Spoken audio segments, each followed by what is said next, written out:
Tsy mampiova ny fiomanan'ny antoko HVM amin'ny fifidianana ny fialan'ireo mpikambana sasatsasany tsy ao anatin'izany antoko ery vaovaon'ny Madagasikara izany tsony hoy Andriamatoa Rivirakotovao filohany ity antoko ity mitoy ny dingana efa natao ary mitoy ihany koa ny fahavononana amin'ny fandraisana anjara eo anatrehan'ireo fifidianana samihafa iseho eto amin'ny firenena hoy ny filohany izany antoko HVM izany. Telo volana mahery melohan'ny fifidianana ny sesiny fangatana fametra-pelana teo amin'ny antoko HVM nanomboka ny volana jona lasa teo. Anisany efa nametra-pelana ny député Natsimondrano Randriary Malala Arjona na John Elite, teo ihany koa ny ministra teo aloha Narson Rafidimanana sy Paul Rabary, ary efa mandeha ihany koa ny feo ny mety ialany premier ministre teo aloha Mafalo Olivier tsy ho mpikambana HVM. Nambarany filohan'ny antoko HVM fa na misy azy ireny dia tsy mampiempotra ny fiomanan'ny antoko hiatrika ny fifidianana izay efa voafaritra totsaina amin'ny volana novambra izany. Hatramin'ny tamin'ny 2014 zay manomboka 26 janvier dia efa nafantatra ary efa niomana amin'ny mampanao politika zany fa zany tsy milaza hoe tsy niaina afa-tsy zay ny antoko satria arakaraky ny feim-potoana ataoko hoe herintaona zay fa tonga mihitsy zany ny antoko makany amin'izay fifidianana zay nanomana tena amin'ny lafin'ny fitantanana, lafin'ny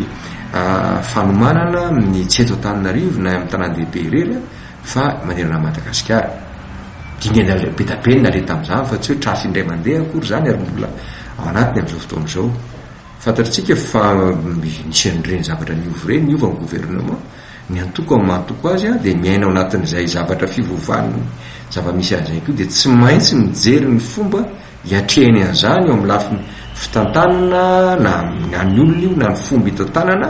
tsy tokony atahotra na ataoko hoe miaya amin'izany akory fa voamaika ary zany mandrisika ny rehetrarehetra hitambatra ho any amin'ilay tanjona iombonana dia mifampandresena ny candidat. Laza ihany koa Rivirakotovao fa vonona amin'ny famindram-pahefana ny tenany.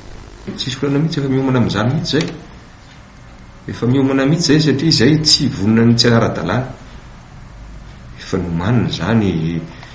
ve hita ho afenina matoa angamba ny tendren'ny filoham-pirenena akaty amin'ny antenimieran-dolona dia efa tao anatin'ilay ataoko hoe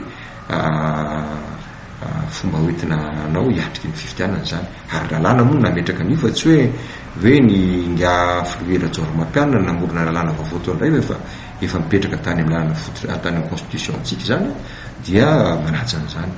ary tsy maintsy miala moa zany tsy maintsy miala ao amin'ilay fitantanana an'ilay antoko satria hiandraikitra vonjomaika amin'izany azany zay tsy inona disposition constitutionnelle. Nambarany Rivirakotovao fa efa taona ny HVM ary mianatra mamindra ara-politika ary nambarany fa safidy politika fa tsy fandikanany demokrasia nametrahana ary ametrahana olom-boatendry hitarika ity antoko ity.